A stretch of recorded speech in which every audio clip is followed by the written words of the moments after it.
बघा भुजबळ काय म्हणतायत किंवा प्रफुल्ल पटेल काय म्हणतायत, प्रताप सरनाईक काय म्हणतायत, भावना गवळी काय म्हणतायत, त्याला आता काय अर्थ नाही. हे सगळे एकनाथ शिंदेसह सगळे, अजित पवारांपासून सगळे हे पक्ष सोडून गेले ते ईडीपासून बचाव करण्यासाठी, स्वतःचं कातडी वाचवण्यासाठी, स्वतःच्या प्रॉपर्टीज वाचवण्यासाठी. तसं नसतं तर भाजपमध्ये जातात. प्रफुल्ल पटेल यांची इस्टेट मोकळी झाली नसती. भाजपमध्ये जाताच इतर अनेकांच्या प्रॉपर्टीज मोकळ्या झाल्या नसत्या आणि सध्या तरी ईडी आणि सीबीआयच्या फायली बंद करून कपाटात ठेवल्या नसत्या. मग हसन मुश्रीफ असतील, दिलीप वळसे पाटील असतील, शिवसेनेतून फुटून गेलेले आमचे लोक असतील, या सगळ्यांचं पलायन हे ईडीला घाबरून झालेलं आहे. आता त्यांना भीती यासाठी वाटत नाही की महाराष्ट्र सरकार बदलत आहे आणि जे काही साध्य करून घ्यायचं होतं ते मागच्या 2 वर्षात त्यांनी करून घेतलेलं आहे. हे जे बाजूला मुलुंडचे नागडे पोपटलाल आहे ते सगळ्यांना तुरुंगात टाकायला निघालेच होते ना. आता त्यांचा आवाज बंद झाला. का बंद झाला? त्यांच्या घशात काय गेलं आहे? जर त्यांचा आवाज बंद झालेला आहे, त्यांच्या घशाला बूच बसला आहे, याचा अर्थ ईडीची कारवाई थांबली किंवा थांबवण्यात आली.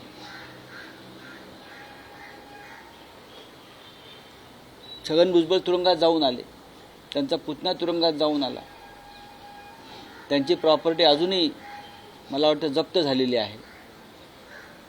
अशा अनेकांच्या, प्रताप सरनाईक असतील, आहेत ना. प्रत्येकाला एक मोकळा श्वास घ्यायचा होता म्हणून त्यांनी आपापल्या पक्षाच्या पाठीत, नेत्यांच्या पाठीत खंजीर खुपसला. आता तुम्ही लपवाछपवी कशा करताय? मी नाही त्यातली कडी लावा आतली, काय गरज नाही. झालंय, मान्य केलंय, पळून गेलात, संपला विषय. बोला. राऊत साहेब, त्या काळी शिवसेना नेत्यांवरही असा काही दबाव होता का की त्यांनी भाजप बरोबर परत यावं, अन्यथा ईडी किंवा केंद्रीय यंत्रणा यांच्या कारवाईचा ससेमिरा मागे लागेल? नाही, अनेकांवरती होता, माझ्यावरती होता. मी ते अनेकदा, हे माझ्यावरती अशा प्रकारचा दबाव होता. हे मी तेव्हाचे उपराष्ट्रपती व्यंकय्या नायडू यांना पत्र लिहून कळवलेलं आहे.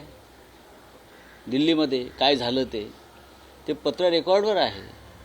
अनिल देशमुखांवर दबाव होता, अनिल परबांवर दबाव होता. वायकर पळून गेले. वायकरवरती दबाव नव्हता असं तो वायकर सांगेल का? हे जे म्हणतात दबाव नव्हता, रवींद्र वायकर हे कालपर्यंत आमच्याबरोबर होते, दुसऱ्या दिवशी निघून गेले, फाईल बंद झाली, BMC मधले गुन्हे मागे घेण्यात आले किंवा इतर गुन्हे मागे घेण्यात आले. ईडीचा दबाव हेच पक्षफोडी मागचं मुख्य हत्यार होतं. राऊत साहेब, पण दबाव म्हणजे नेमका काय दबाव होता? नेमकं काय सांगितलं जायचं? नाही, दबाव अशा प्रकारचा असतो की प्रमुख काम करणारे जे लोक, नेते असतात, त्यांनी आपला पक्ष सोडायचा आणि भाजपच्या तंबूत जायचं. शिवसेना म्हणजे उद्धव ठाकरे यांच्या नेतृत्वाखालच्या शिवसेनेला सोडायचं, त्याग करायचा, खंजीर खुपसायचा. खंजीर ते आणून देतात, धार काढलेला, बरं का, आणि कुठे मारायचा तेही सांगतात. आमच्यासारखे जे लोक आहेत ज्यांचं अख्खं आयुष्य बाळासाहेब ठाकरेंबरोबर गेलं, आम्ही तोंडावर सांगितलेलं आहे की आम्ही मरण पत्करू पण शरण जाणार नाही. पण काही कमजोर हृदयाचे माणसं असतात, शरीर वाघाचं आणि काळी धुंदराचं, बरं का, तर ते रडकाळा फोडत असतात खूप एरवी, पण त्यांचं काळीज हे उंदराचंच होतं, हे आम्ही नंतर पाहिलं. राऊसाहेब, अनिल देशमुखांनी सांगितलेलं की त्यांना देवेंद्र फडणवीसांमार्फत कोणत्या व्यक्तींमार्फत निरोप पोहोचवले गेले. हो, आहे ना. तुमच्या बाबतीत काही कोणी मी त्या संदर्भातलं सविस्तर पत्रच त्या काळात उपराष्ट्रपती, राज्यसभा चेअरमन यांना लिहिलेलं आहे आणि तो आपण अनेकदा ते प्रसिद्धही केलेलं आहे. ईडीकडनं सुटका म्हणजे पुनर्जन्म असं भुजबळ म्हणतात, मात्र येणाऱ्या काळात अनेकांचा पुनर्जन्म देखील होऊ शकतो. बघा, ईडीतून सुटका म्हणजे पुनर्जन्म असं मी मानायला तयार नाही. मी स्वतः त्या कारवाईतून गेलेलो आहे आणि आमचा पुनर्जन्मावरती विश्वास नाही. आपण मनुष्य आहोत आणि पुनर्जन्म वगैरे सगळं झूट आहे. मुळात आम्ही मेलोच नव्हतो. आमचं जमीर जिवंत होता. आम्ही वाकलो नाही, झुकलो नाही. आम्ही ताटपणे उभे राहून लढत राहिलो आणि म्हणून आज आम्ही स्वाभिमानाने जिवंत आहोत.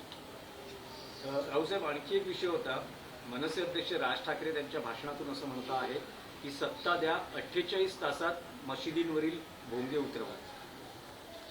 हा भोंगा आम्ही गेले 20-25 वर्ष ऐकतो आहोत. त्यासाठी सत्तेची गरज नाही, अजिबात सत्तेची गरज नाही. तुम्ही प्रत्यक्षपणे मोदी शहांबरोबर आहात म्हणजे सत्तेबरोबरच आहात.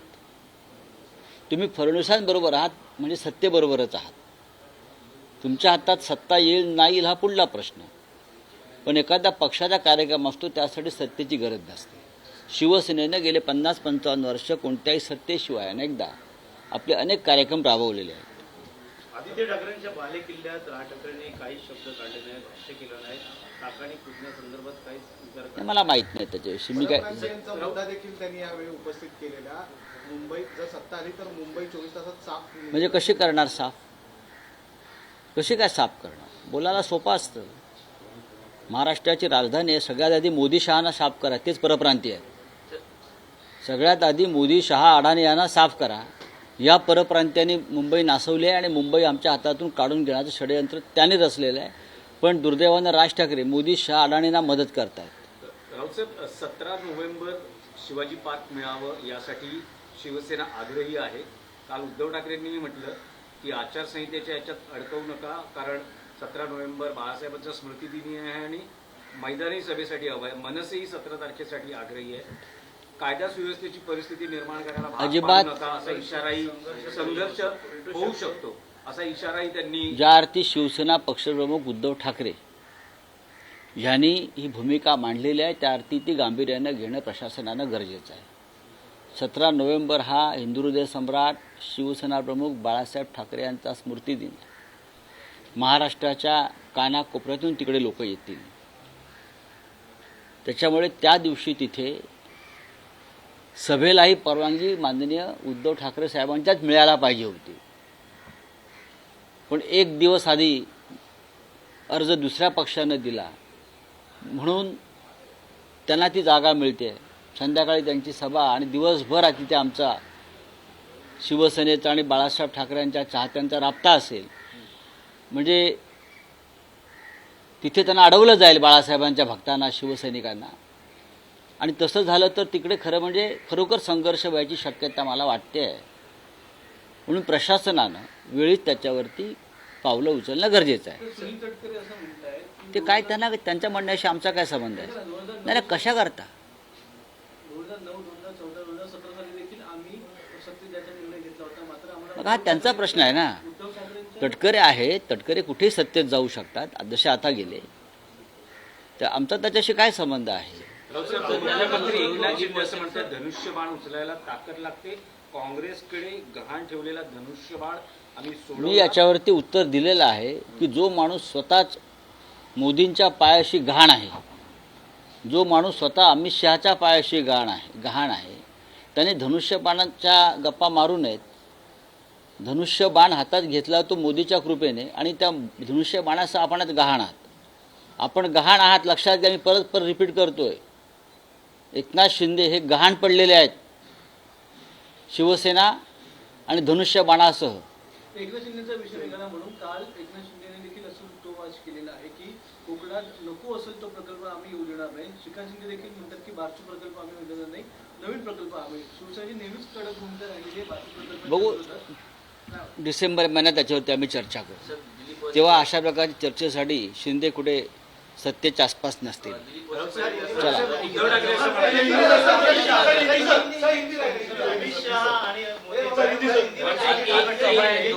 बोलिए. कटेल के तो कटेल हा व्हिडिओ अमित शाह मोदींचा फडणवीसांकडून ट्विट झालेला आहे. बटन घेतो एवढंच त्यांनी केलं. पुढचं काय पुढलं सांगायला पाहिजे त्यांनी. त्यांनी आमचा पक्ष वाटला, बटंगे.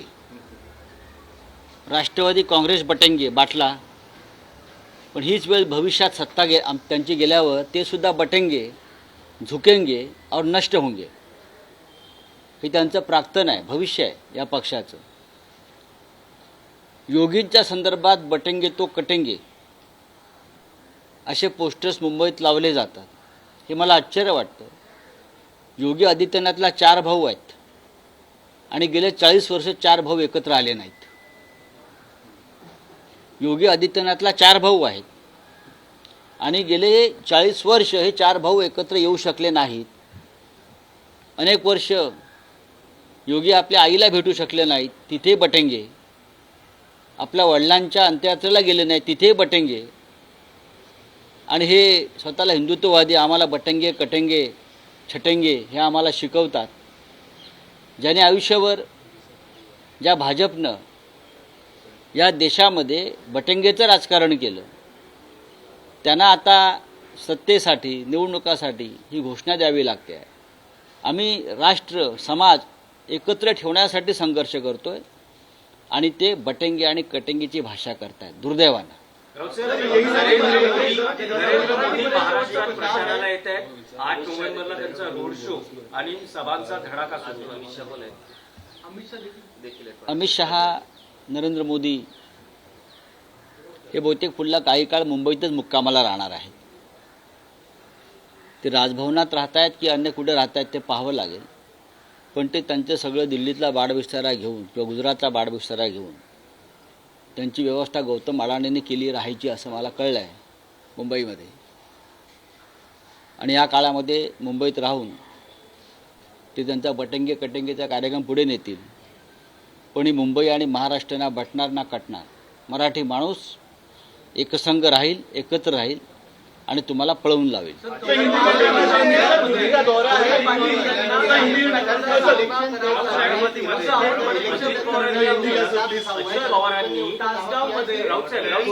अजित पवारांनी एक आप बोलिए. राऊत साहेब एक पंचसूत्रीची जाहीर केली आहे. नहीं, हिंदी. एक किताब है the election day surprise India, उसमें दावा किया हुआ है छगन भुजबल ने, मतलब ये दावा है छगन भुजबल की ओर से कि ईडी के डर से कई लोग जो है वो पार्टी छोड़कर गए हैं शरद पवार के साथ, जिससे हमने चर्चा की थी, लेकिन वो चर्चा सफल नहीं हुई और अजित पवार के समर्थन से फिर हमने वो. देखिए, ये बात अब छुपी नहीं है. चाहे शिवसेना हो, चाहे एनसीपी हो, ईडी की डर से ही उनको तोड़ा गया. छगन भुजबल साहब और उनका भतीजा खुद ईडी के जेल में जाकर आए हैं और भी बहुत से लोग जाकर आए. फिर भी वो लोग चले गए. हमारे जैसे लोग, अनिल देशमुख जैसे लोग हैं, उन्हें डरे न झुके और हम लड़ते रहे और लड़ते रहेंगे. बात ऐसी है, अब धीरे धीरे ईडी का डर खत्म हो रहा है. इसलिए कि लोकसभा चुनाव में जो निर्णय आया है, मोदी और शाह ने जो बहुमत गंवाया है, उससे ईडी भी ठिकाने पर आई है. और आने वाले दिनों में हमारा ये संघर्ष ईडी के खिलाफ जारी रहेगा. हम करते रहेंगे. बीजेपी के साथ आने के लिए शिवसेना के नेताओं पर ऑफर या दबाव थे क्या? मेरे पे था ना, हमारे पे था, अनिल देशमुख पर था, अनिल परब पर था. जो भागकर चले गए वो मुख्यमंत्री बन गए, मंत्री बन गए. उनके सामने एक प्रस्ताव रखा था, मुख्यमंत्री मंत्री बनना है क्या जेल जाना है. लोगों ने मुख्यमंत्री और मंत्री बनने का रास्ता चुना, हम लोगों ने जेल जाने का रास्ता चुना, क्योंकि हम स्वाभिमानी है, अभिमानी है, महाराष्ट्र प्रेमी है. राउत साहब, अनिल देशमुख जी ने किस तरह से उनके पास कौन व्यक्ति ऑफर लेके आया था, ये सब उन्होंने उजागर किया. हमने भी, लेकिन आपके पास कोई ऐसा व्यक्ति आया था? हमने भी 3 साल पहले राज्यसभा चेयरमैन उस वक्त के वेंकैया नायडू जी को एक पत्र लिखा था और उसमें कहा था कि किस तरह से मुझे दबाव में लाकर बीजेपी में प्रवेश करने के लिए मेरे पे दबाव बनाकर मुझे धमकाया जा रहा है. मैं पूरे नाम के सहित दिया था. देवेंद्र फडणवीस ने एक वीडियो ट्वीट किया जिनमें लिखा गया है बटेंगे तो, और दूसरी तरफ प्रधानमंत्री का और अमित शाह का आज विधानसभा. देखिए, ये खेल उनका पुराना हो चुका है. ये खेल महाराष्ट्र में नहीं चलेगा. ये खेल लोकसभा चुनाव में भी नहीं चला. इस राज्य में ना कोई बटेगा ना कटेगा. बटेंगे तो आप लोग. बात ऐसी है कि ये बीजेपी वाले खुद बटे हुए हैं. ये बीजेपी वाले खुद बटे हुए हैं. दूसरों को बांटने की बात करते हैं, खुद बटे हैं। योगी आदित्यनाथ मुंबई आने वाले हैं तो उनके नाम से ये घोषणा लगी है, बटेंगे कटेंगे बटेंगे कटेंगे। योगी जी को 4 भाई है, 4 भाई 40 साल में एक साथ नहीं मिले हैं कभी। कौन बटे हैं? योगी अपने माँ बाप को नहीं मिल सकता है कभी जाकर, योगी जी। हाँ, उनके पिताजी का देहांत हो गया, योगी जी वहाँ नहीं गए। क्या बटने के बाद? अपना परिवार एक नहीं है, आपका परिवार बटा हुआ है सबका। मोदी जी का परिवार बटा हुआ है और आप क्या हमको बटेंगे कटेंगे की बात करते हो? चले छोड़ दीजिए। 48 घंटे में सत्ता दो, 48 घंटे में मस्जिदों के ऊपर जो लाउडस्पीकर लगाया है वो निकाल देंगे। अभी भी वो सत्ता में है ना। मोदी और शाह जी के साथ उनके समर्थन में अगर राज ठाकरे जी खड़े हैं तो सत्ता उनके हाथ में है। इतनी बड़ी सत्ता हाथ में है तो आपको किसने रोका है? ये नाटकबाजी बंद करो। सर, कवठे महाकाळचा प्रश्न आहे की तासगावमध्ये रोहित पाटलांना सांगली पेटांचा सामना करावा लागेल असं आपण थोड्या दिवसांपूर्वी तुम्ही म्हणाले होता. आता तिकडे संजय काका पाटलांना समर्थन दिलेले स्थानिक शिवसैनिकांनी प्रदीप माने ते तिकडे तालुकाध्यक्ष. काय वाटतं त्या ठिकाणी नेमकं काय होईल? रोहित पाटलांना समर्थन आर पाटील यांच्याविषयी आम्हाला सदैव प्रेम आणि आस्था राहिली. आम्ही त्यात लक्ष घालू काय नक्की झालं आहे आणि ही वेळ तिकडल्या शिवसैनिकांवरती का आली या संदर्भात मी माहिती घेईन आणि नंतर बोलीन. थँक्यू.